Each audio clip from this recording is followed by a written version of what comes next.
వేడుకొనుచున్నాం. హల్లెలూయా, హల్లెలూయా. మంచిది. ఈరోజు దేవుని యందు భయభక్తులు కలిగిన మీతో దేవుడు మాట్లాడాలని ఇష్టపడుతూ ఉంటున్నారు. ఎందుకు మీరు దేవుని యందు భయభక్తులు కలిగిన వారు అని నేను అన్నానంటే, దేవుని యందు భయభక్తులు లేకపోతే దేవుని దగ్గరికి రారు. దేవుని యందు భయభక్తులు లేకపోతే దేవుని యొద్దకు రారు.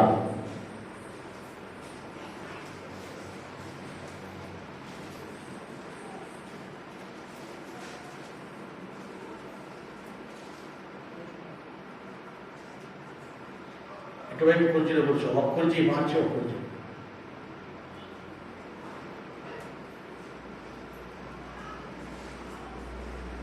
నిజంగానే మనం దేవుని యందు భయభక్తులు కలిగి ఉన్నాము కనుకనే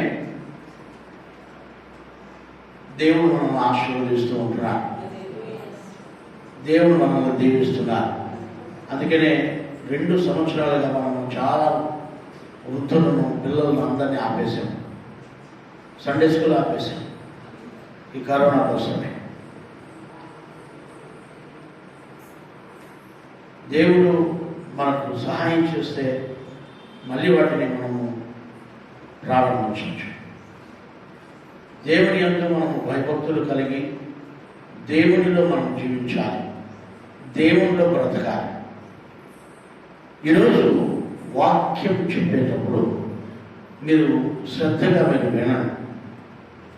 వాక్యము వాళ్ళకో లేక ఇంకొకరికో కాకుండా దేవుడు నాతోనే మాట్లాడుతున్నాడు, నాకే చెప్తున్నాడు అని మనకు మనం అప్లై చేసుకుంటే అది ఆశీర్వాదకరంగా మారుతుంది.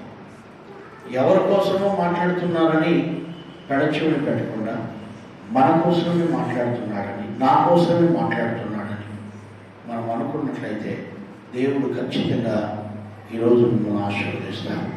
హల్లెలూయా. ఈరోజు వాక్య ధ్యానాలకే పరిశుద్ధ గ్రంథంలో నుంచి కీర్తనల గ్రంథము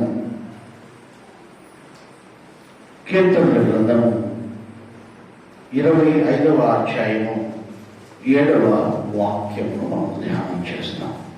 నా బాల్య పాపములను, నా అతిక్రమములను జ్ఞాపకము చేసుకొనెదము.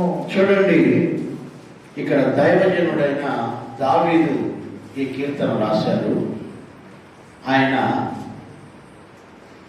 చక్కగా కీర్తన గ్రంథము 25వ అధ్యాయము 7వ వాక్యం మనం చూస్తే అక్కడ భక్తుడు అంటున్నాడు, దావీదు భక్తుడు, ప్రభువా నా బాల్య దశలో ఉన్న పాపములను నువ్వు జ్ఞాపకము చేసుకునవద్దు అంటున్నాడు. నిజంగానే బాల్యంలోనే పాపం ఉందా మనలో? బాల్యంలోనే మనం పాపం చేశామా? చిన్నపిల్లలు అంటే దేవుడు అట్లాంటి వాళ్ళు అంటున్నారు అందరూ. కానీ భక్తుడు అంటున్నాడు, నా బాల్య దశలో చేసిన పాపములను నువ్వు జ్ఞాపకములోకి చేసుకోవద్దు, జ్ఞాపకం చేసుకోవద్దు. జాగ్రత్తగా గమనించాలి. ప్రభువా నాకు ఒక ఇల్లు, ఒక భూమి, ఒక ఉద్యోగమి, లేకపోతే నాకు అది, నాకు ఇది అని మనం దేవుణ్ణి అడిగేదానికంటే మొట్టమొదటిగా ప్రభువా నా పాపములను జ్ఞాపకం చేసుకోకుండా, నా అతిక్రమములను జ్ఞాపకం చేసుకోకుండా నన్ను క్షమించు ప్రభువా అని మనం ప్రార్థన చేయాలి. హల్లెలూయా. మామూలుగా కూడా ఎవరన్నా అడగండి, నేనేం పాపం చేయలే అంటారు, నేనేం పాపం చేయలే అంటారు. ఎవరన్నా అడగండి కావాలంటే మీరు, నాకు తెలిసి నేనేం పాపం చేసిందా ఐవర్ గారికి అడగండి చెప్తాడు. ఐవర్ అడిగారంటే నేను ఏ పాపం చేసిందా సార్, నాకు తెలియదు సార్, అసలు నాకు తెలిసి ఏ పాపం లేదంటాడు. ఇంకొకరు అడగండి, నాకు ఏ పాపం జరగదు అంటారు కదా. కానీ భక్తుడు ఎంత చక్కగా దేవుని దగ్గర ఒప్పుకుంటున్నాడంటే, దావీదు భక్తుడు, ప్రభువా నేను చిన్నప్పటి నుంచి పాపం చేస్తూ వస్తున్నాను ప్రభువా, ఎలాంటి పాపాలంట? ఎలాంటి పాపాలమ్మా? యవ్వన కాలంలో చేసే పాపమే కాదు, వృద్ధాపంలో చేసే పాపమే కాదు, బాల్యంలోనే పాపం చేస్తూ వచ్చాడు ప్రభువా అంటున్నాడు. బాల్యంలోనే, చిన్నప్పటి నుంచినే పాపము చేస్తూ వచ్చాను, నా పాపములను జ్ఞాపకము చేసుకోవద్దు, నా అతిక్రమములను జ్ఞాపకము చేసుకోవద్దు. జాగ్రత్తగా గమనించండి. మన పట్ల ఎవరైనా ఒకటి ఏమైనా చేస్తే అది మనసులోనే పెట్టుకొని సాధిస్తాము. అవునా? అవునా కదా? మనసులోనే పెట్టుకొని సాధిస్తూ ఉంటాం. నువ్వు పలానాప్పుడు ఇట్లా చేస్తే కదా, పలానాప్పుడు ఇట్లా చేస్తే కదా, పలానాప్పుడు ఇట్లా చేస్తే కదా అని. ఒక చిన్న విషయం చెప్తాను చూడండి. ఒక పెద్దలు ఒక అమ్మాయికి ఒక అబ్బాయికి పెద్దలు మాట్లాడుకొని పెళ్లి చేశారు. వాళ్ళకి పెద్దలే మాట్లాడి పెళ్లి చేశారు, అరేంజ్డ్ మ్యారేజ్. పెళ్లి చేసిన తర్వాత వాళ్ళను మొట్టమొదటి రాత్రి పడక గదికి పంపిస్తారు కదా. ఆ మొట్టమొదటి రాత్రి పడక గదికి పంపించారు. ఆడ ఏం జరిగిందో ఏమో, మొట్టమొదటిగా పెళ్లి కూతురు గట్టిగా అరస్తా బయట వచ్చేసింది. గట్టిగా అరస్తా బయట వచ్చేసింది. కొంతసేపు అంతా ఆ పెళ్లి కొడుకు కూడా గట్టిగా అరస్తా బయట వచ్చాడు. పెళ్లి కూతురుని అడుగుతాను, ఏమమ్మా ఏం జరిగింది లోపల, ఎందుకమ్మా ఇట్లా గట్టిగా అడుగుతున్నావు, ఏమమ్మా ఏమైందమ్మా అంటే, నేను మాత్రం పెద్ద కాపురం చేయను, నేను వాడితో కాపురం చేయను అని. పెళ్లి కొడుకులు అడిగారు, ఒరే నాయన లేక పెళ్లి చేసుకున్నావు, ఒరే ఎందుకురా, ఏం జరిగిందిరా అంటే, ఇదిగో నేను బ్రహ్మచారిగానే ఉంటాను కానీ దాంతో నేను కాపురం చేయను వాడంటే.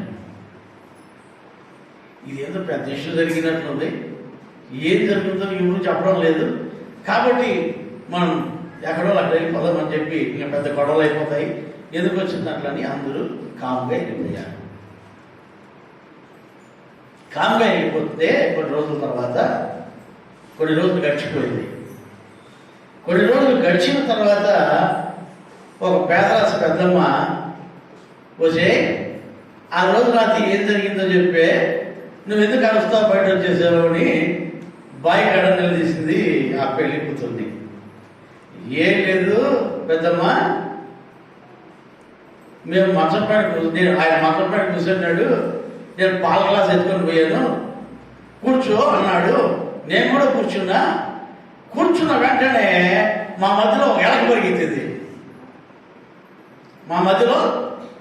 పరిగెత్తింది, అని ఎలక పరిగెత్తి ఏమైంది, ఇంట్లో ఎలక ఉంటాయి కదా, పరిగెత్తి ఏమైంది అంటే, ఏం లేదు ఆ ఎలక ఎటు వచ్చింది నేను అన్నాను. ఆయన అన్నాడు, కాదు ఇటు వచ్చింది అన్నాడు. అంటే ఏమైంది అంటే, నేను చెప్పింది నువ్వు చెప్పింది నేను చెప్పి ఇద్దరు పట్టాడుకొని వచ్చేసాను బయట. ఏమైంది? ఆ పెద్ద ఏమో విని దాని తలపైన ఒక మొట్టింకాయ వేసి మళ్ళా పెద్దోళ్ళని పిలిచి, ఒరే ఇది ఏమీ జరగలేదాడా, ఈ ఎలక కథ చెప్తాంది ఇది అని మళ్ళా పెద్దోళ్ళంతా మళ్ళా వాళ్ళు కలుసుకొని మళ్ళా చెప్పి మళ్ళా నచ్చ చెప్పి ఇద్దరికి మళ్ళా గదిలోకి పంపించి మళ్ళా పెళ్లిలాగా చేసి గదిలోకి పంపించాడు. గదిలోకి పంపించిన తర్వాత పెళ్లి కూడా కూర్చున్నాడు. పెళ్లి కూతురు పోయి పక్కన కూర్చునింది.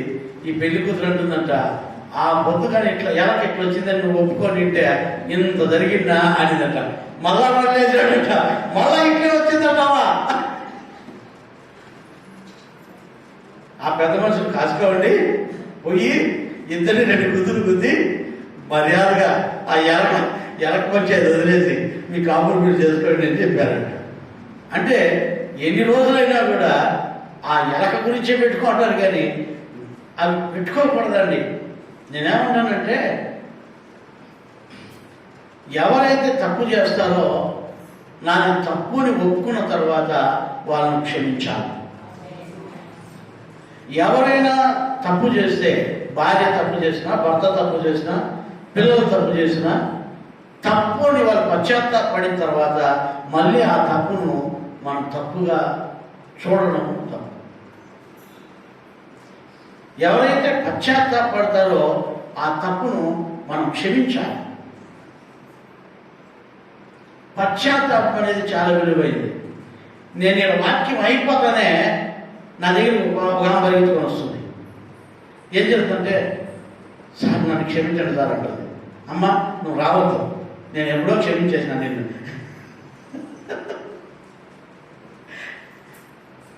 ఎందుకంటే క్షమాపణ అనేది చాలా ఈసారికి క్షమించేది కాదు. అది ఒకసారి క్షమించిన తర్వాత మళ్ళీ దాని క్షమాపణ అడగాల్సిన పనే లేదు. ఎందుకంటే నీ పాపములో దేవుడు ఆయన వెనక్కి వేసుకున్నాడట. మన పాపాలన్నీ ఏం చేశాడంట? వెనక్కి వేసుకుంటాడు, ముందర పెట్టుకోడు. మన వాళ్ళు ఏం చేస్తారంటే ముందర పెట్టుకుంటారు. ముందర పెట్టుకొని దాన్ని గోకి గోకి గోకి పెద్ద పుండయి పెట్టుగా చేసుకుంటారు. కాదండి, ఎవరైతే పశ్చాత్తాపడతారో, ఎవరైతే తప్పును గుర్తించి వారు పశ్చాత్తాపడి నేను క్షమాపణ అడుగుతారో వారిని క్షమించాలి. వారిని క్షమించాలి. ఆ పాపము మరి రిపీట్ కాకుండా, ఆ తప్పు మరొకసారి చేయకుండా మనం జాగ్రత్త పడి దేవుడి దగ్గర మనము క్షమాపణ అడిగినట్లయితే దేవుడు ఖచ్చితంగా మనల్ని క్షమిస్తాడు. హల్లెలూయా, హల్లెలూయా. జాగ్రత్తగా గమనించాలి. ఈ లోకానికి యేసు స్వామి వచ్చినప్పుడు ఆయన ఎవరితో ఉన్నాడు తెలుసా? ఎవరితో భోంచేశాడో తెలుసా? పాపులతో కలిసి భోంచేశాడు. ఎవరితో అండి? ఎవరితో? పాపులతో కలిసి భోంచేశాడు. చాలా మంది ఆ విషయాన్ని పరిశుద్ధులందరూ చూసి, పరిసయ్యులు, శాస్త్రులు అందరూ చూసి, ఏంటయ్యా నీ బోధకుడు, మీ బోధకుడు పాపులతో కలిసి భోజనం చేస్తున్నాడు, ఎంత పాపిస్తువాడు అన్నట్లుగా మాట్లాడితే యేసు స్వామి అన్నాడు, నేను రోగుల కోసమే వచ్చానయ్యా. రోగులకే వైద్యుడు అవసరం, ఆరోగ్యవంతులకు వైద్యుడు అవసరం లేదు. నేను పాపుల కోసమే వచ్చాను కానీ నీతిమంతుల కోసం నేను రాలేదు అన్నాడు. హల్లెలూయా, హల్లెలూయా. జాగ్రత్తగా గమనించిన దేవునికి ప్రేమైన వాళ్ళరా, ఇక్కడ కూర్చున్న మీలో ఎవరైనా సరే నేను పరిశుద్ధుని, నేను పరిశుద్ధురాలని చెప్పుకున్నారా? ఎవరైనా? నాలో ఏ పాపము లేదని చెప్పుకున్నవాడు ఎవడో తను తానే మోసం చేసుకొచ్చున్నాడని బైబిల్లో వ్రాయబడి ఉంది. మనమందరము పాపులమే, మనమందరము పాపులమే. మనం జన్మత పాపులము, కర్మత పాపులము. అయితే పాపములో పుట్టినవాడు పాపములోనే చనిపోవుట దేవునికి ఇష్టము లేదు. హల్లెలూయా. యేసయ్యకు ఇష్టము లేదు. నువ్వు పాపములోనే పుట్టావు, పాపములోనే పెరిగావు, పాపములోనే చచ్చిపోతే నరకానికి పోతావని యేసయ్యకు తెలుసు. అందుకనే మారు మనసు పొందండి అన్నాడు యోహాను, బాప్తిస్మిచ్చి యోహాను. ఏమన్నాడండి? ఏమన్నాడు? మారు మనసు పొందండి అన్నాడు బాప్తిస్మిచ్చే యోహాను. అంటే మన మనసును మార్చుకోమన్నాడు. కొంతమంది మనసును మార్చుకోవాలంటే వాళ్ళు ఏం చేస్తారంటే భాషను మార్చుకుంటారు. హైదరాబాద్ భాష మాట్లాడతారు, తెలంగాణ భాష, అదేంది కర్ణాటక భాష మాట్లాడుకొని నాయన మనం సీటీఎం భాష మాట్లాడాలి. చాలు భాషను మార్చుకోమని చెప్పింది ఆడ. మన లైఫ్ స్టైల్ని మార్చుకోమని చెప్పలే, లేకపోతే నువ్వు తినే ఆహారాన్ని మార్చుకోమని చెప్పలే దేవుడు, లేకపోతే నీ జీవితాన్ని ఏదో వస్త్రధారణను మార్చుకోమని చెప్పలే. కొంతమందికి చూడండి వస్త్రాలు అర్థమే ఉంటాయి, పాపం డబ్బులు ఉండవేమో. అమ్మ ఆడవాళ్ళకి ముఖ్యంగా మీకు ఎవరికైనా డబ్బులు లేకపోతే నా దగ్గర రండి, ఫుల్గా కుట్టించుకునేట్టుగా డబ్బులు ఇస్తాను. ఎవరైనా అర్థం క్రితం డబ్బులు, అర్థం క్రితం గుడ్డలు వేసుకుని వచ్చే చర్చికి రాకూడదమ్మో. అర్థం గుడ్డలు వేసుకుంటే మనం చర్చికి రాకూడదు. నేను మళ్ళా చెప్తాడు,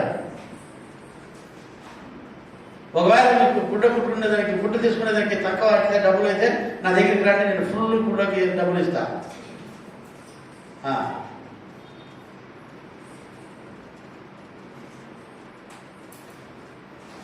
జాగ్రత్తగా గమనించాలి. అర్థం కొట్టలేసుకొని రాకూడదు. దేవుడు వాక్యానికి మనం లోబడాలి. దేవుడు మనకు మన శరీరాన్ని కప్పుకోవడానికి ఇచ్చాడు. మన శరీరాన్ని బహిరంగ చూపించమని దేవుడు చెప్పలేదు ఎక్కడ గారు. ఆయనే ఆ రోజుల్లోనే ఆదాముకు హవ్వకి వస్త్రాలు కట్టాడు మానం పోకుండా. కాబట్టి జాగ్రత్తగా మనము దేవుడు నడుచుకోవాలి.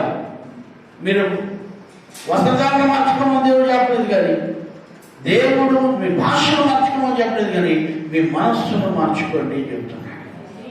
మనస్సు మారాలి, మారాలి, మారాలి, నీ మనస్సే మారాలి. మారిన మనసు గట్టిగా గట్టి మారాలి.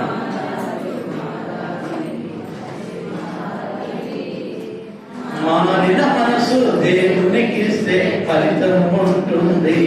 అయ్యా, మనోళ్ళు మనస్సు మార్చుకోరు కానీ ఊళ్ళు మారుతారు.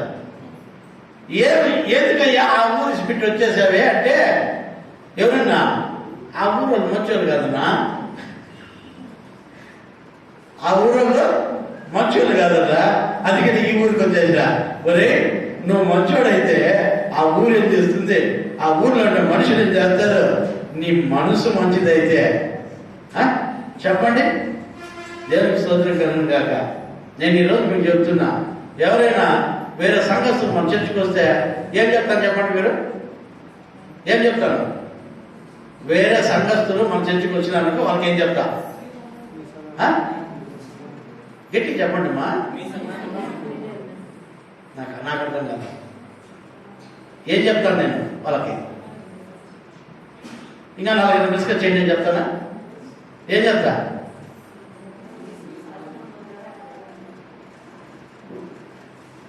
నువ్వు ఎందుకు వచ్చినావురా నాయన అంటే, కొంతమంది నాకు చెప్పారు, మీ వాక్యం బాగుంది కాబట్టి వచ్చావా అంటే, అక్కడ పాస్ట్ వాక్యం బాగుంది చెప్పడా?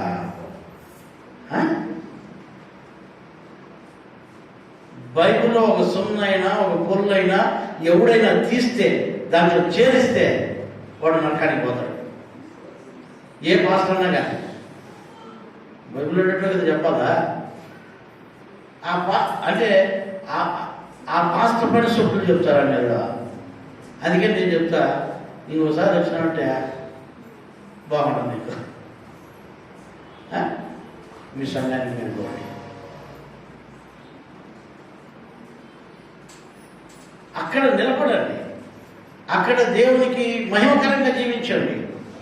అక్కడ దేవునికి మనము ఊళ్ళు మార్చినా, సంఘాలు మార్చినా, లేకపోతే ఇంకోటి మార్చినా లాభం లేదు. మన మనసు మారాలా, మన మైండ్ సెట్ మారాలా, మన హృదయం మారాలా. దీన్ని మార్చుకోవాలి. కానీ జీవితంలో ఎన్నెన్నో మారుస్తూ ఉంటారు. కొంతమంది అంటారు, మాకు ఇల్లు అచ్చుదల లేదు, ఇల్లు అచ్చుదల లేదు, ఇంట్లో ఉంటే ఏం అచ్చుదల లేదు, అందుకనే బాడిగంటికి వెళ్ళిపోతాం, సొంత ఇల్లు పెట్టుకుని, అందుకనే బాడిగంటికి వెళ్ళిపోతాను. ఇల్లు అచ్చుదల లేదంటే వాళ్ళకి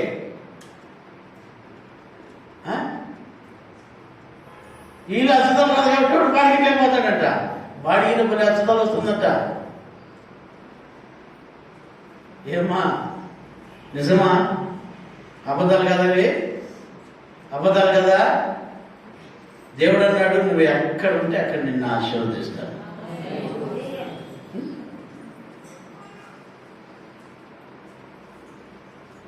నా దేవునికి ప్రేమైన వాళ్ళారా, నేను ఈరోజు మీకు చెప్తున్నాను, బాగా వినండి.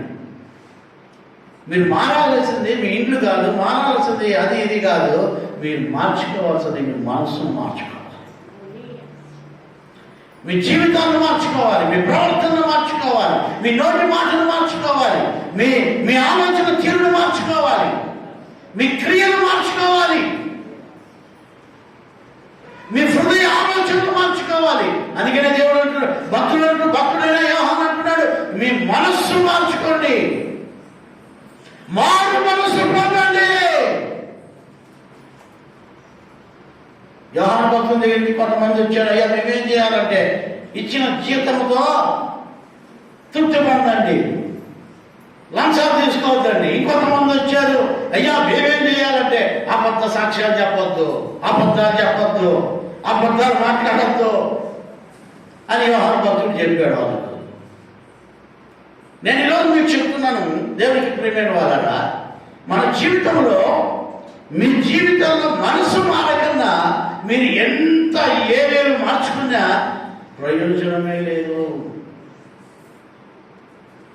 మనస్సు మార్చుకోండి, జీవితాన్ని మార్చుకోండి. దావీదు భక్తుడు అంటున్నాడు, ప్రభువా బాల్య దశలో నేను చేసిన పాపములను జ్ఞాపకము చేసుకోవద్దు నాయన. అంటే ఏం దేవుని దగ్గర అడుగుతున్నాడు ఆయన? నేను బాల్య దశలోనే పాపిని అంటున్నాడు, నేను బాల్యంలోనే పాపము చేశాను అంటున్నాడు. జాగ్రత్తగా గమనించాలి దేవుని ప్రేమైన వాళ్ళు. ఇంత వయసు వచ్చింది మీకు, ఇప్పటికి కూడా ఎవరైనా అడిగితే నేనేం పాపం చేయలేదంటారు. నేనేం పాపం చేయలేదు. ఒక ఆయన నాకు ఫోన్ చేశాడు, నాకు ఫోన్ చేసి, సార్ ప్రార్థన చేయండి సార్ నాకు అన్నాడు.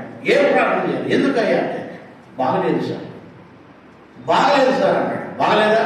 అట్లయితే దేవుని దగ్గర క్షమాపణ అడుగు అన్నా. బాగలేదా? దేవుని దగ్గర క్షమాపణ అడుగు అన్నా. దేవుని దగ్గర క్షమాపణ, సార్ నేను ఫ్రెష్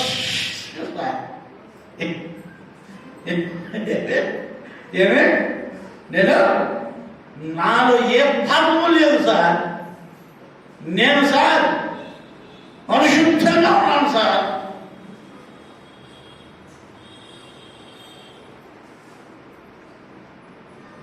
నాయన, రోగాలు మీకు చెప్తాను బాగుండండి సంఘానికి.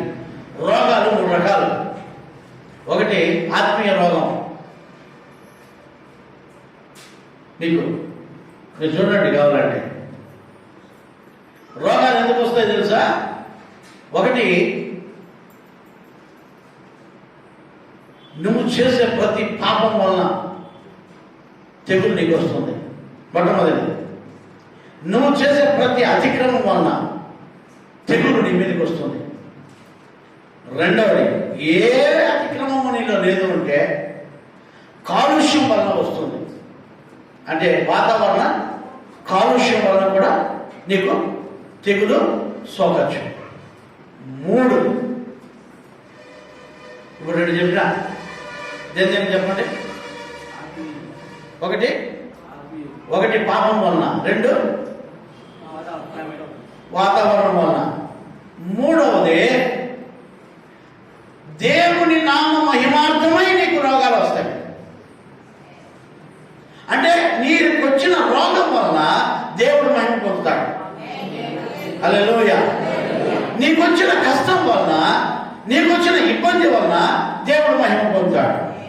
ఒకటి, నీ పాపం వలన రోగం వస్తుంది. 2, వాతావరణ కాలుష్యం వలన, లేకపోతే మన తినే ఆహార అలవాట్ల వలన మనకు రోగాలు ప్రాప్తించవచ్చు. 3వది మనము దేవుని నామ మహిమార్థమై కూడా మనకు తెగుళ్ళు వస్తాయి. ఈ 3లో ఏ దాని వల్ల వచ్చిందో కూడా మీరు గుర్తించవచ్చు. ఒక ఆత్మీయ బిడ్డకి ఏదైనా ఒక సమస్య వచ్చిందంటే ఆ సమస్య ఎందుకు వచ్చిందో కూడా మీరు క్షుణ్ణంగా దాన్ని తెలుసుకోవచ్చు.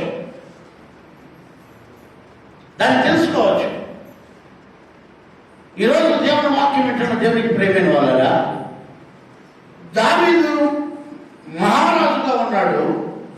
ఆయన అంటాడు, ప్రభువా నేను బాల్యంలోనే పాపము చేశాను. ఎప్పుడు అంటే ఎప్పుడు చేశాడంట పాపం? బాల్యంలో చేసిన పాపాలు, యవన కాలంలో చేసిన అతిక్రమాలు, వృద్ధాపంలో చేసిన అతిక్రమాలు దేవుని దగ్గర అడుగుతున్నాడు. అవి జ్ఞాపకం చేసుకోవద్దు ప్రభా, నన్ను క్షమించు. మీరు ఎప్పుడైనా అడిగారు, నా పాపాలు క్షమించు ప్రభా, నేను ఫలాని పాపిని ప్రభా, చిన్నప్పటి నుంచి పాపిండు ఆయన అని ఎప్పుడైనా చెప్పారా దేవుని దగ్గర? ఒక ఆయన నా దగ్గరికి వస్తుంది, స్వామి నా కోసం ప్రార్థన చేస్తాడవా అంటుంది. అమ్మ చేస్తానమ్మా, దేవుడు నీకు సహాయం చేస్తాడులేమ్మా, దేవుని దగ్గర అడుగమ్మా, నీ పాపాలు ఒప్పుకోమ్మా, దేవుని దగ్గర పశ్చాత్తాపడమ్మా. స్వామి నువ్వు ప్రార్థన చేస్తా ఉంటే నాకేం బాగే కాలేదే.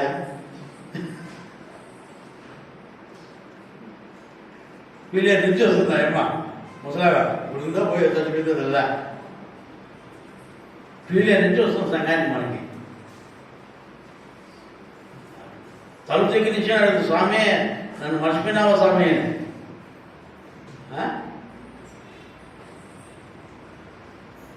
తనకాల నుంచే వస్తారు, తంబాలపల్లి నుంచే వస్తారు ఇక్కడికి. నేను ఈరోజు మీకు చెప్తున్నాను, బాగా వినండి. దేవుడి వాక్యానికి మీరు లోబడితే దేవుడు మనల్ని ఖచ్చితంగా క్షమిస్తాడు. ఆయన క్షమించే దేవుడు. అందుకని దేవుడు అంటాడు, నా ఎదుకు ఎవరు వచ్చినా వారిని నేను త్రోసివేయను, నా ఎదుకు ఎవరు వచ్చినా నేను వారిని త్రోసివేయను. దేవుడు మనల్ని త్రోసివేసే దేవుడు కానే కాదు. ఆ అమర్చండి కీర్తన గ్రంథంలో, నా బాల్య పాపములను నా అతిక్రమములను జ్ఞాపకము చేసుకొనుము. యెహోవా నీ కృపను బట్టి నీ దయ చొప్పున నన్ను జ్ఞాపకములో ఉంచుకొనుము. నీ కృపలో నీ దయలో నన్ను జ్ఞాపకం చేసుకో. నా పాపాలు జ్ఞాపకం చేసుకుంటే నీకు పాపం పుట్టిస్తా. మీకు అర్థమైందా? మీకు అర్థమైందా? దావీదు అంత చక్కటి ప్రార్థన చేస్తున్నాడు. మీకు తెలుసా ఏమని ప్రార్థన? ప్రభా నేను బాల్య దశలో చేసిన పాపాలు, ఇప్పుడు చేసిన పాపాలు, ఇంతవరకు చేసిన పాపాలు నువ్వు జ్ఞాపకం చేసుకోవద్దునైనా అంటూ నీ కృపలో నీ దయలో నన్ను జ్ఞాపకంలో పెట్టుకో అంటున్నాడు. కృప దయ రెండు దొరికినాయంటే శిక్ష రాదు. మీకు అర్థమవుతుందా? దావీదు అంటున్నాడు, కోపంగా పాపం జ్ఞాపకం వచ్చింది అనుకో, మనకేం చేస్తుంది? ఉతికేద్దాం పట్టుకొని అనిపిస్తుంది. అదే కృప చూపించినాడు అనుకో, కృపలేదు ఏమది? కృప. హల్లెలూయా, హల్లెలూయా. కృప. నీ కృప నాకు చాలును, నీ కృప లేనిదే బ్రతుకలేను, నీ కృప లేనిదే బ్రతుకలేను. కృప. అందుకనే దావీదు అంటున్నాడు, ప్రభా నీ కృపలో నీ దయలో నన్ను జ్ఞాపకంలో పెట్టుకో. కృప నాకి, దయ నాకి, పాపం మాత్రం జ్ఞాపకం చేసుకోవద్దు, నా అతిక్రమాలు జ్ఞాపకం చేసుకోవద్దు ప్రభువా. ఎందుకంటే అవి జ్ఞాపకం చేసుకుంటే నా పైన నీకు కోపము, ద్వేషము పుడుతుంది. కృపలో దయలో జ్ఞాపకం చేసుకోమంటున్నాడు. యోబు గ్రంథంలో చదవండి. యోబు గ్రంథం 13వ అధ్యాయం 26వ వాక్యం. యోబు 13:26. 13వ అధ్యాయం 26వ వాక్యం. నీవు నాకు కఠినమైన శిక్ష విధించి ఉన్నావు. యోబు ఎంత చక్కగా అక్కడ రాస్తున్నారంటే, ప్రభువా నీవు నాకు కఠినమైన శిక్ష విధించి ఉన్నావు, నా బాల్య కాలపు పాపములను నాకు నీవు విధించి ఉన్నావు. ఎట్లుంటా? నా బాల్యకాలపు పాపములను నాకు స్వాస్థ్యముగా నీవు విధించి ఉన్నావు. చూస్తారా యోబు ఎంత చక్కటి మాట అక్కడ మాట్లాడతాడంటే, నా బాల్య పాపములకు నువ్వేం చేసావు? నాకు శిక్ష విధించి ఉన్నావు. యోబు ఏమొప్పుకుంటున్నాడండి? యోబు ఏమొప్పుకుంటున్నాడు? మనం 1వ వాక్యంలో చదివితే యోబు నీతిమంతుడును, యథార్థవంతుడును, చెడుతనమును విసర్జించిన వాడును అంటాం. కానీ ఈయన అంటాడు, నా బాల్య పాపములు ఉన్నాయి అని అనుకుంటున్నాడు యోబు గారు.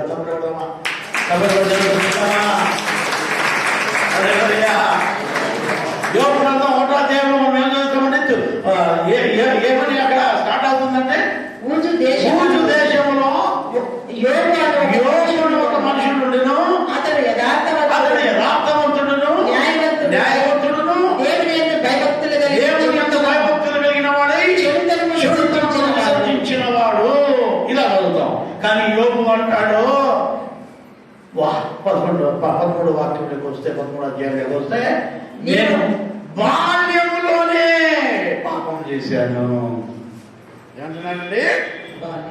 13 అధ్యాయంలో బాల్యములో చేసిన పాపములకు నువ్వు నాకు స్వాస్థ్యముగా శిక్ష విధించి ఉన్నావు. అయ్యా నేను ఈరోజు మీకు చెప్తున్నానమ్మా, బాల్యములో చేసిన పాపాలు కూడా దేవుని దగ్గర ఒప్పుకొని విడిచిపెట్టండి. చిన్నప్పుడు చేసిన పాపాలు దేవుని దగ్గర ఒప్పుకొని విడిచిపెట్టండి. ఎన్నో పాపాలు చేసినాం చిన్నప్పుడు, మీకు తెలుదా? చిన్నప్పుడు ఎన్నెన్ని పాపాలు చేసిండేది, ఎక్కడెక్కడ ఏమేమి చేసిండేది, ఎవరి దగ్గర దొంగలిచ్చిండేది, ఎవరిని గిచ్చిండేది, ఎవరిని కొరికిండేది. నేను చిన్నప్పుడు ఏం చేసేవాడిని అంటే, ఇంట్లో టిఫిన్ తినేవాడిని కాదు, ఇంట్లో టిఫిన్ తినేవాడిని కాదు మామూలుగా. ఏమంటే ఎక్కువ చిరుతిండ్లు తినేవాడిని నేను. అప్పుడు పైసా ఉండేది, పైసా 2 పైసలు 3 పైసలు దుడ్డులో అప్పుడే రద్దయినాయి. అప్పుడే దుడ్డు ఉండే దుడ్డు రద్దయింది. పైసా 2 పైసలు 3 పైసలు వచ్చాయి. నేను పొద్దున్నే ఏం చేశానంటే, మాకు షాప్ ఉండేది. ఆ షాప్లో గల్లాపెట్టి దగ్గర కూర్చొని ఒక్కొక్క పైసా ఇట్లా నోట్బుక్ ఉంటుంది కదా, ఇట్లా ఒక్కొక్క పైసా, దీంట్లో ఒక పేపర్లో ఒక పైసా, ఈ పేపర్లో ఒక పైసా, ఈ పేపర్లో 2 పైసలు, ఈ పేపర్లో ఒక పైసా, ఈ పేపర్లో ఒక పైసా, ఈ పేపర్లో ఒక పైసా పెట్టేవాడిని. ఎందుకంటే జోబులు వేసుకుంటే గలగల శబ్దం వస్తుంది, ఇల్లు కనుక్కుంటారు. అందుకని ఏం చేసేవాడిని అంటే, నోట్బుక్లో గబగబ డబ్బులు పెట్టేసేవాడిని.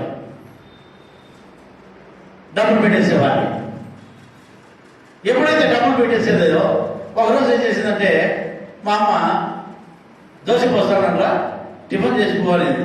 రద్దొద్దు, నేను టిఫిన్ తిన్నాను, నాకొద్దు, నాకు ఆకలి కాలే. ఎందుకంటే నేను నాకు పోయి అర్జెంటుగా కాలనీస్లో కలగండ పచ్చి కొబ్బరి తినాలన్నమాట, అది నాకు ఇష్టం. కలగండ పచ్చి కొబ్బరి తినేది ఇష్టం నాకు. డబ్బులు వేసుకున్నాయి కదా, ఇంకా ఈ డబ్బులతో కొనుక్కుంటాను. నేను కొనుక్కొని తింటాడు. నాకు దోశ వద్దని అంటే, మా అమ్మ నేను ఒకసారి, ఏరా డబ్బులు ఎక్కడ కొట్టేసినావా, అడుగు కొనుక్కొని తినేదానికంటే నేను కొన్ని రోషగానండి. ఎంత రోషం అంటే అంత రోషం. ఎంత రోషం అంటే, ఆ నోట్బుక్ నా దగ్గర ఉంది, నేను దొంగను అనుకున్నావా చూసుకో అని విసిరేసిన. దాంట్లో డబ్బులు పెట్టా, నాకు తెలుసు అంత కేవలం వాడు. ఎప్పుడైతే ఆ నోట్బుక్ విసిరేసినానో ఇల్లంతా కలగలగల చదువుకొని పోతున్నాయి పైసా డబ్బులు. పాపం కాదా? అది కాదంటారా? ఎన్ని పాపాలండి, ఎన్ని దోషాలండి, ఎన్ని అతిక్రమాలండి, ఎన్ని అబద్ధాలండి, ఎన్నిటినీ చేసేటామండి. ఒక్కసారి మీరు కొంచెం బాల్యదశను జ్ఞాపకం చేసుకోండి. ఎలాంటి పాపాలు, అంత భయంకరమైన పాపాలు. చిన్నపిల్లలు చేసే పాపాలు ఎట్లాంటి పాపాలంటే పెద్ద పెద్దలు కూడా చేయరు. అట్లా పాపాలు చేస్తూ వస్తారు చిన్నపిల్లలు ఉండేవాళ్ళు జాగ్రత్తగా ఉండండి. పెద్దోళ్ళు ఎవరికైతే చిన్నపిల్లలు ఉన్నారో వాళ్ళు జాగ్రత్తగా బతకాల, లేకపోతే వాళ్ళ బతుకు బజారు పాలైపోతుంది. బయట ఎవరైనా సిగరెట్ తాగితే నేను ఏం చేసేది తెలుసా? పొయ్యి కాడికి పోయి తెల్లది పేపర్ చుట్టి ఆ పొయ్యిలో పెట్టి అంతే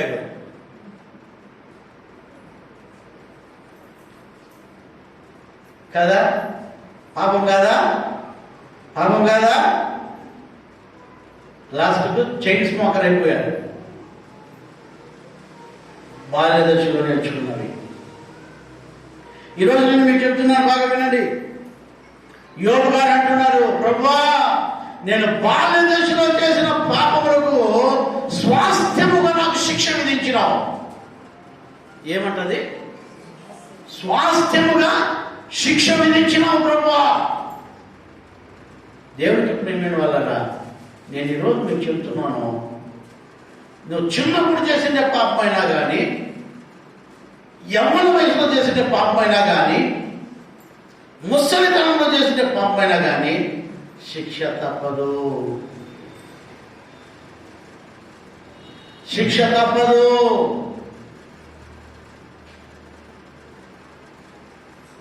నువ్వు ఇక్కడే ప్రాయశ్చిత్తం పొందాలి, నువ్వు ఇక్కడే దానికి స్వాస్థ్యం పొందాలి.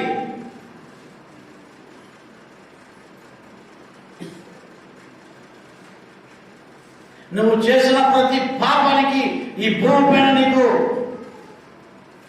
స్వాస్థ్యమైన శిక్ష నువ్వు అనుభవించాల్సిన రోజు వస్తుంది. ఇక్కడ అనుభవించలేదంటే నిత్య నరకమే నీకు.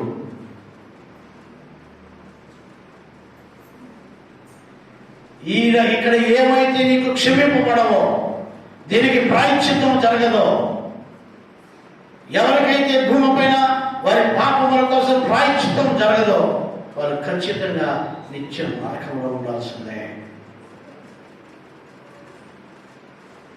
ఈరోజు దేవుని వాక్యం వింటున్న దేవునికి ప్రేమైన వాళ్ళరా, నేను మీకు చెప్తున్నది ఏంటంటే, యోబు గారు చదివిన మాటని యోబు గ్రంథం 13వ అధ్యాయం నీవు నాకు కఠినమైన శిక్ష విధించి ఉన్నావు. 26వ వాక్యంలో ఉందన్నమాట. నీవు నాకు కఠినమైన శిక్ష విధించి ఉన్నావు.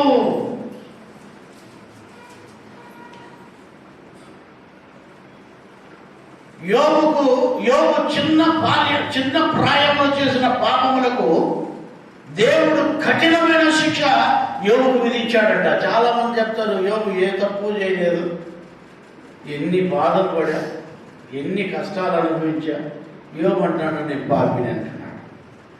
యోబు అంటున్నాడు నేను చేసిన పాపములకే దేవుడు నాకు శిక్ష విధించి ఉన్నాడు అంటున్నాడు. యోబు ఒప్పుకుంటున్నాడు ఇంత వయసులో నేను బాల్య దశలో చేసిన పాపములను క్షమించిన ఆయన అంటున్నాడు. అయ్యా నీకు ఆ గుణం ఉందా? అమ్మా నీకు ఆ గుణం ఉందా? దేవుడి దగ్గర నేను పాపిని ఒప్పుకునే గుణం ఉందా? మనం ఎక్కడి నుంచి ముడిపడిపోలే. మనం పాపములోనే పుట్టాము, పాపములోనే పెరుగుతున్నాము, పాపములోనే జీవిస్తున్నాము, పాపములోనే పోరాడుతున్నాము. భక్తుడు అంటాడు ఇదిగో నేను రక్తములో నేను పెనుగులాడుచున్నాను, రక్తము మరకలు నాకున్నాయి. దేవుడు అంటాడు ఇదిగో నీవు కడగకమునిపే, నీ రక్తము కడగకమునిపే నీ తల్లి గర్భంలో నుంచి నువ్వు వచ్చింది, ఆ రక్తము మరకలు నీలో ఉన్నట్లే నీకు నాభి నుంచి నిన్ను వేరు చేయకముందే నేను నిన్ను శుద్ధి చేస్తున్నాను, దానిలో నుంచి నేను నిన్ను వేరుపరుస్తున్నాను, నేను నిన్ను కడుగుచున్నాను. అయ్యా మన జీవితంలో మనం మొట్టమొదటిగా నేర్చుకోవాల్సింది మనము బాల్యములనే పాపులమై ఉన్నాము.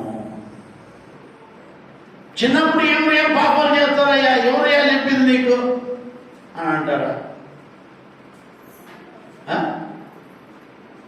మొన్న వీడియో చూశాను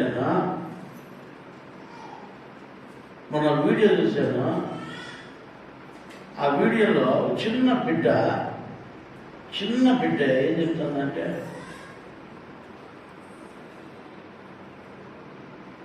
డాడీ ఇదంతా నాది అని, ఇదంతా నాది, ఈ ఇల్లంతా నాది, కారు నాది, స్కూటర్ నాది, ఇదంతా నాది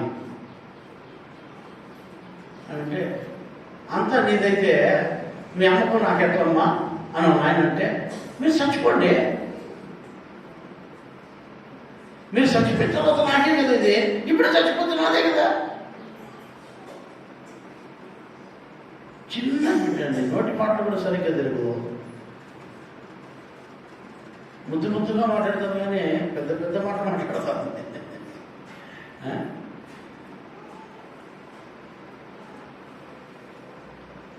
బాల్యములోనే పాపులం మనము, బాల్యములోనే పాపులము.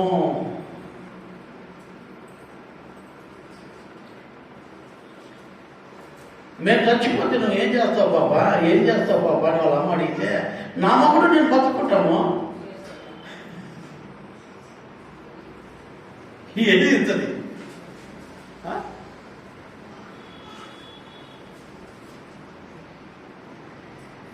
ఎంత మోసం. నేను ఈరోజు మీకు చెబుతున్నది ఏంటంటే మన జీవితాలను మనం సరి చేసుకోవాలంటే అందుకని యోబు గారు అంటున్నారు, నేను బాల్యంలో చేసిన పాపములకు నువ్వు స్వాస్థ్యముగా నన్ను శిక్షిస్తున్నావు. బాల్యంలోనే పాపాలున్నాయి, యవ్వన వయసులో పాపాలున్నాయి, వృద్ధాప్యంలో పాపాలున్నాయి. వాటన్నిటినీ మనం పాపులమని గ్రహించి పాపములను అతిక్రమమును ఒప్పుకొని వాటికి దూరముగా మనం జీవించాలి, వాటికి దూరంగా మనం బ్రతకాలి. ఎప్పుడైతే మనము వాటికి దూరంగా ఉంటామో అప్పుడు దేవుడు మనల్ని ఆశీర్వదిస్తాడు, అప్పుడు దేవుడు మనల్ని దీవిస్తాడు. అక్కడ చక్కటి మాట అక్కడ రాయబడుతుంది, ప్రభువా నేను పాపిని, నేను చేసిన పాపాలు క్షమించు, నేను చేసిన అతిక్రమాలు క్షమించు. ఇర్మియా గ్రంథంలో మాట చదవండి, ఇర్మియా 3:25 చదవండి. జెర్మియా 3:25, 3వ అధ్యాయం 25వ వాక్యం. సిగ్గునిందిన వారమై సాగిలపడదము రండి, మనము కనబడకుండా అవమానములను మరుగు చేయునుగాక. మన దేవుడైన యెహోవా. చూడండి, అక్కడ వాళ్ళు అంటున్నారు ఏమంటున్నారంటే, మనము సిగ్గుపడాల్సిన పని ఉంది, మనము ఆ సిగ్గే మనకు మరుగు చేయాలా? ఎంత భయంకరమైనది. సిగ్గుపడాలంటే మనం చేసే ప్రతి పాపము. కొంతమందికి సిగ్గు శరం ఏముండదు, ఏ పాపం నేనే చేసినా, నేనే చేసినది ఎవరు చేయరా, ఏం సిగ్గు జన్మ లేకుండా ఏం జన్మలు ఎత్తుకొని బతుకుతారో ఏమో అర్థం కాదు, ఎట్లాంటి జన్మ బతుకుతారో ఏమో నాకు అర్థం కాదు. నేను అవుతాను, ఏం చేశానేమే ఎవరు చేయరా, ఎవరులో ఎట్లా జన్మ ఎత్తి బతుకుతావు,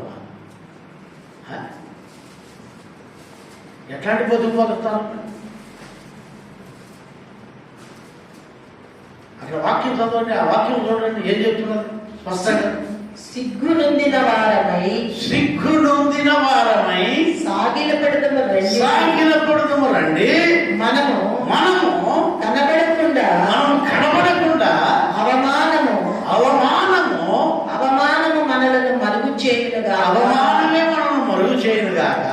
మన దేవుడైన యెహోవా మాట వినక,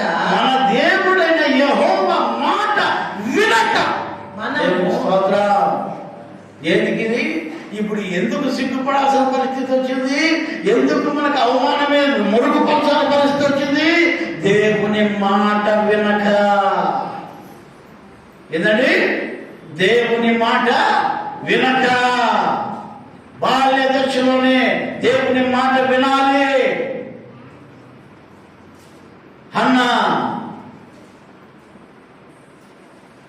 సమూయేలును ప్రతిష్ఠించినప్పుడు వాడు అక్కడనే దేవునికి మొక్కి, ఆమేన్, బాల్య దశలోనే వాడు అక్కడికక్కడే మోకాళ్ళు వేసి దేవునికి మొక్కెను. హల్లెలూయా, హల్లెలూయా, హల్లెలూయా. బాల్యములోనే సమూయేలు చూడండి, బాల్యములోనే దేవునికి మోకాళ్ళు వేసి ఆయన అక్కడికక్కడే మోకాళ్ళు కొని దేవునికి నమస్కారం చేస్తున్నాడు, దేవునికి మొక్కుతున్నాడు బాల్యములోనే.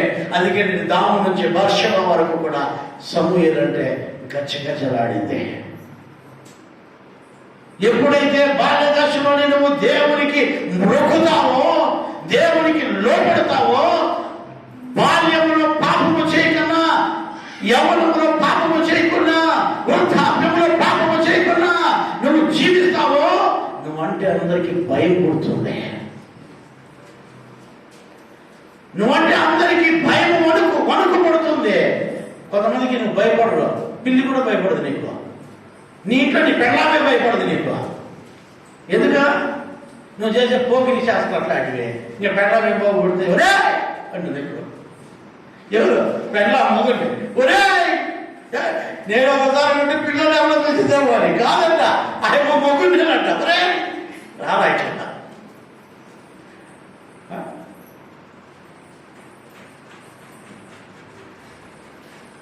ఇప్పుడంతా లేటెస్ట్ అయిపోయింది.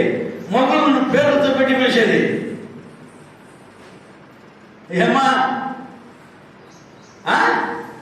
మొగుడిని పేరు పెట్టి పిలుస్తున్నారు ఇప్పుడు. నేను ఒక హోటల్లో కూర్చొని ఒక పాస్టర్ నేను భోజనం చేస్తున్నాము, నేనే తీసుకొని పోయినా భోజనం చేస్తున్నాము. ఒక ఫోన్ వచ్చింది. ఫోన్ కాల్ వస్తే ఆయన ఫోన్ ఎత్తాడు. చెప్పా ఇదే చెప్పా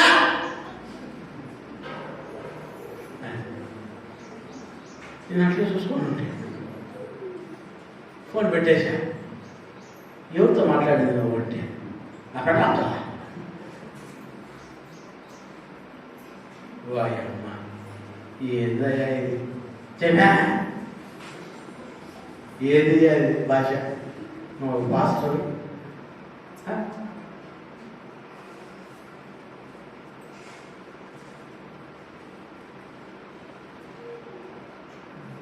భార్యను ప్రేమతో కొలిసేది చాలా విలువైన ఉన్నాయి. భార్యను ప్రేమించేవాడుగా ఉండాలి. భర్తను శిరస్సుగా పెట్టుకునే స్త్రీగా ఉండాలి. ఇది దేవుడిచ్చిన కామం మనకి. హల్లెలూయా హల్లెలూయా. ఇటు దేవుని వాక్యాన్ని వినాలి కదా. సులువుగా చిక్కులు పెట్టు పాపములు అంటారు బైబిల్లో. సులువుగా చిక్కులు పెట్టు పాపము. ఈ సులువుగా చిక్కులు పెట్టి పాపాల్లో మనం ఉండకూడదు. సులువుగా చిక్కులు పెట్టే పాపాల్లో జీవించకూడదు.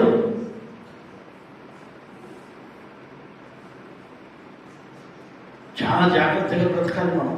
క్రైస్తత్వం అంటే ఇదే, క్రీస్తు బిడ్డలంటే ఇదే. అక్కడ ఇర్మియా గ్రంథంలో వాళ్ళు రాస్తూ దేవుని మాట మనం వినందువలన మనం ఏమయ్యామో సిగ్గుపడాల్సిన పరిస్థితి వచ్చిందయ్యా. రండయ్యా సాగిల పడదాం, రండయ్యా దేవుని దగ్గర మొక్కుకుందాం, రండయ్యా దేవుని దగ్గర పాపాలు ఒప్పుకుందాం. చదవండి వాటిని. మనలను మరుగు చేయునుగాక మన దేవుడైన యెహోవా మాట వినక మనమును మన పితరులను మన బాల్య పాపములను నేటి వరకు మనమును మన పితరులను మన బాల్య పాపములు నేటి వరకు మన దేవుడైన యెహోవాకు విరోధముగా పాపము చేసి ఉన్నాము. ఎవరెవరండి? మన పితరులు, మన అమ్మ నాయన, మన తల్లిదండ్రులు, మన తాతలు దేవునికి విరోధముగా బాల్యము నుంచి మనము పాపము చేశాము. పాపులము. మనం ఎవరండి? పాపులము. ఇది తరతరాల నుంచి వస్తుండేది ఇది.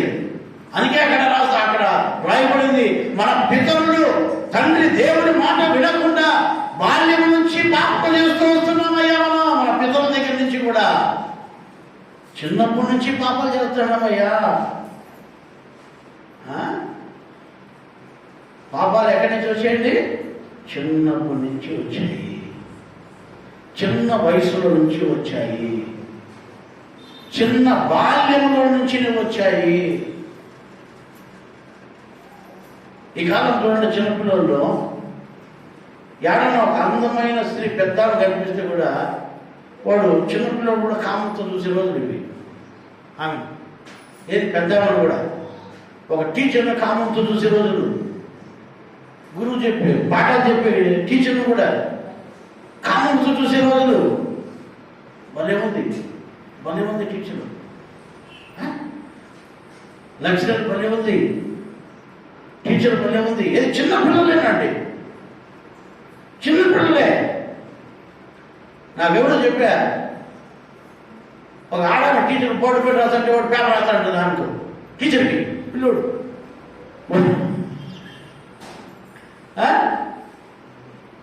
వెనకాల నుంచి ఆమె అక్క పలుకొని వాడికి నోట్స్ రాస్తే వాడికి ఆ బోర్డు పైన వాడికి రాసి చూపిస్తే వాడు వెనకాల నుంచి ఈ బుక్ నడుపుగా వేస్తాడంట చీటీ పేపరు.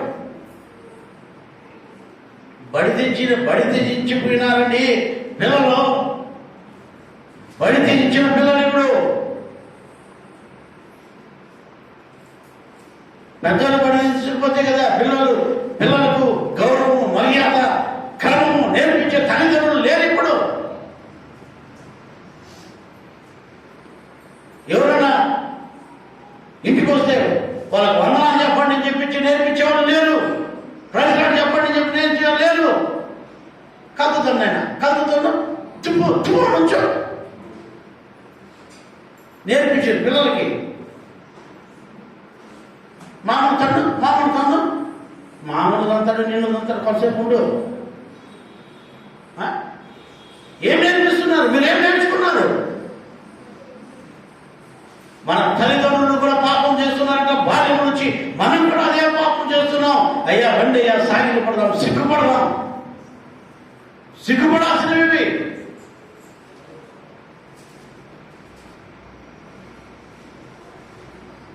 దేవుని యందు మనము భయభక్తులు కలిగి జీవించాలి. దేవునిలో జీవించాలి. బాల్యంలోనే పాపం ఉంది. బాల్యం నుంచి పాపం చేస్తూనే వస్తున్నామంటున్నారు అక్కడ. నీ జీవితం ఎలా ఉందో ఒకసారి గమనించగలవా? నీ జీవితం ఎలా ఉందో ఒకసారి గుర్తించగలవా? దేవుని ఒకసారి అడగలవా? ప్రభా, నేను పాపిని, నన్ను క్షమించమని. మీరు చూడండి కాబట్టి ఆదికాండం 21వ అధ్యాయం 8-9 వాక్యాలు చదవండి. ఆదికాండం 21, 8-9. ఆ పిల్లవాడు పెరిగి పాలు విడిచెను. ఇస్సాకు పాలు విడిచిన దినమందు అబ్రహాము గొప్ప విందు చేసెను. అప్పుడు అబ్రహామునకు ఐగుప్తురాలైన హాగరు కనిన కుమారుడు పరిహాసించుట చాలా చూసి, చాలుమా, పరిహాసం. ఒక చిన్న పిల్లవాడు ఇంకొక పిల్లవాడిని చూసి పరిహాసం చేస్తున్నాడు.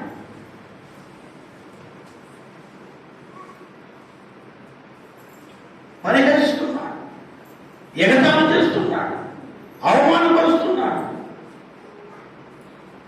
బాల్యంలోనే పాపాలు. శారా కన్న కుమారుడనే ఇస్సాకును, దాసి అయిన హాగరు కన్నా ఇస్మాయిల్ ఇస్సాకును చూసి చిన్నప్పుడే ఎగతాళి చేస్తున్నాడు. నువ్వు ఎంతమందిని ఎగతాళి చేసావు? చిన్నప్పుడే ఎంతమందిని ఎగతాళి చేసావు? ఎంతమందిని అపహసించావు? ఎంతమందిని పరిహాసం చేశావు? ఆలోచించు.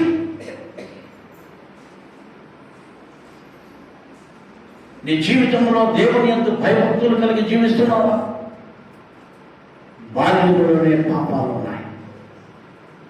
అపహాస్యాలు చేసేది, పరిహాసం చేసేది,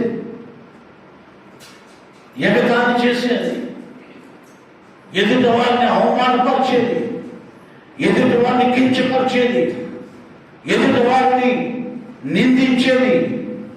అయ్యా, పెద్ద పెద్ద పాపాలు కాదండి, ఇవి కూడా పాపాలే.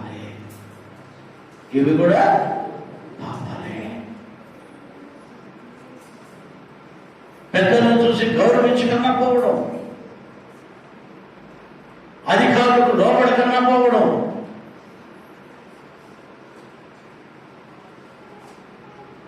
పాపం కాదంటారా? మీ జీవితాల్లో ఎప్పుడైనా దేవునికి లోపడుతున్నారా? నాకు ఒక అమ్మాయి అడిగింది. వాళ్ళు బాగా డబ్బుండేవాళ్ళు, బాగా చదువుకున్నది అమ్మాయి దాదాపు కొన్ని ఏళ్లుగా ఇతర దేశాల్లో డబ్బులు సంపాదిస్తుంది. అమ్మాయి నన్ను అడిగింది, అంకుల్, ఒకసారి సార్ అంటుంది నాకు, ఒకసారి అంకుల్ అంటుంది. అంకుల్, అన్నిలకు సువార్త ప్రకటించాలంటే ఎట్లా ప్రకటించాలని? అన్నిలకు సువార్త ప్రకటించాలంటే బైబిల్ ఎత్తుకొని ఒక మెగాఫోన్ పెట్టుకొని, యేసే దేవుడు, యేసే రక్షకుడు, నేనే మార్గము, నేనే సత్యము, నేనే జీవము అని ప్రకటించాలి. ఇంకెలా అంకుల్?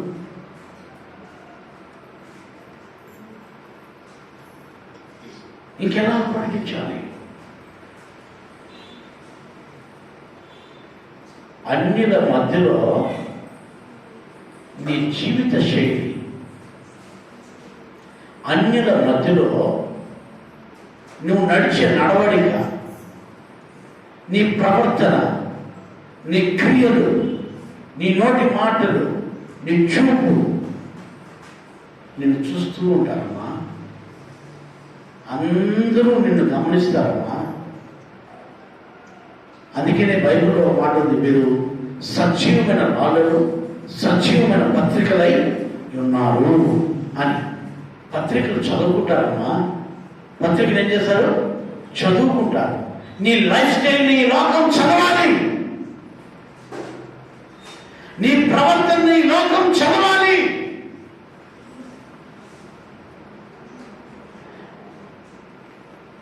నిన్నే ఈ లోకస్తులు నిన్ను చదవాలి. నీ గురించి వాళ్ళు చదువుకోవాలి. నీ ప్రవర్తన, నీ క్రియలు. ఒక పెద్ద పూర పెట్టుకొని అరిసెల్సి వాక్యం చెప్పేది కాదమ్మా. అన్యులకు నువ్వు స్వార్థ ప్రకటించాలంటే మొట్టమొదటిగా నువ్వు క్రీస్తును పోలి నడవాలి. ఆమేన్. అందుకనే పౌలు గారు అంటున్నారు, మీరు నన్ను పోలి నడవండి. ఎందుకనగా నేను క్రీస్తును పోలి నడిచాను కనుక, నేను క్రీస్తును పోలి నడిచాను కనుక మీరు నన్ను పోలి నడవండి. పౌలు గారు చెప్తున్నారు. ఇదే మా స్వార్థ, ఇదే అందరికీ చెప్పే స్వార్థ. నీ మంచి క్రియలే, నీ గురించి వాళ్ళు రీసెర్చ్ చేస్తారు. నీ ప్రవర్తన అంతా కూడా వాళ్ళు చదువుతారు. అప్పుడు దేవుని నమ్ముతారు. చాలామంది నాకు చెప్తారు, మేము అనేకులకు చెప్తాం సార్, అందరికీ చెప్తాం సార్, ఒక్కరు కూడా దేవుని దగ్గరికి రారు సార్, గుడికి రారు సార్. ఎందుకు వస్తారమ్మా? నీ ప్రవర్తన సరిగ్గా లేకపోతే. ఎందుకు వస్తారయ్యా? నీ మాట తీరు సరిగ్గా లేకపోతే. బైబిల్ సంఖలో పెట్టుకొని తినకుండా పెట్టుకొని వచ్చేది కాదు. క్రైస్తవం అంటే పరిశుద్ధంగా బ్రతకడం, నీతిగా బ్రతకడం. ఇది క్రైస్తవం. తెల్ల బట్టలు వేసుకొని బైబిల్ ఒకటి పట్టుకుంటే క్రైస్తవుడు కాదు. క్రీస్తును పోలి నడవడమే క్రైస్తవం. నీ పాపములు, నీ అతిక్రమములు ఒప్పుకొని విడిచిపెట్టి, బాల్య దశలో చేసిన పాపములు, బాల్య దశలో చేసిన అతిక్రమములు దేవుడి దగ్గర ఒప్పుకొని పశ్చాత్తాపడి, ప్రభువా నేను ఇక మీద అటువంటి పాపము చేయను, అటువంటి అతిక్రమాలు చేయను, నువ్వు అడిగిన రోజున నా దేవుడు నిన్ను క్షమిస్తాడు. అప్పుడు నువ్వు నిజమైన క్రైస్తవుడు. అప్పుడు నువ్వు నిజమైన క్రైస్తవురాలుగా మారుతావు. మళ్ళీ ఆ పాపం చేయకపోతే, మళ్ళీ నువ్వు ఆ పాపం చేయకపోతే, మళ్ళీ నువ్వు అతిక్రమం జోలికి వెళ్ళకపోతే, నువ్వు నిజంగా క్రీస్తు బిడ్డగా, నువ్వు నిజంగా క్రీస్తు బిడ్డవుగా జీవిస్తావు. అంతేగాని పేరు మార్చుకున్నంత మాత్రాన, ఊరు మార్చుకున్నంత మాత్రాన, సంఘం మార్చుకున్నంత మాత్రాన నువ్వు క్రైస్తవుడు అంటే కావు కావు కావు. కాలేము కూడా. నీ మనసు మార్చుకో, నీ బుద్ధి మార్చుకో, గుణం మార్చుకో. మారు మనసు పొందవు. పాతవి గతించను, సమస్తము నూతనం ఆయన. నూతన మనిషిగా మారు, నూతన జీవితం జీవించు. కొత్త మనసు ఉండాలి, కొత్త ఆలోచన రావాలి, పాపపు ఆలోచనలన్నీ పోవాలి. అప్పుడే మీరు దేవుడి బిడ్డలు అవుతారు. ఒకసారి అడుగుదామా దేవుడిని, ప్రభువా నేను పాపిని ఆయన, నన్ను క్షమించు ఆయన, నేను పాపిని ప్రభువా, నన్ను క్షమించు ఆయన, నా అతిక్రమాలు క్షమించు ప్రభా. కళ్ళు మూసుకున్నాం, ప్రార్థించుకున్నాం.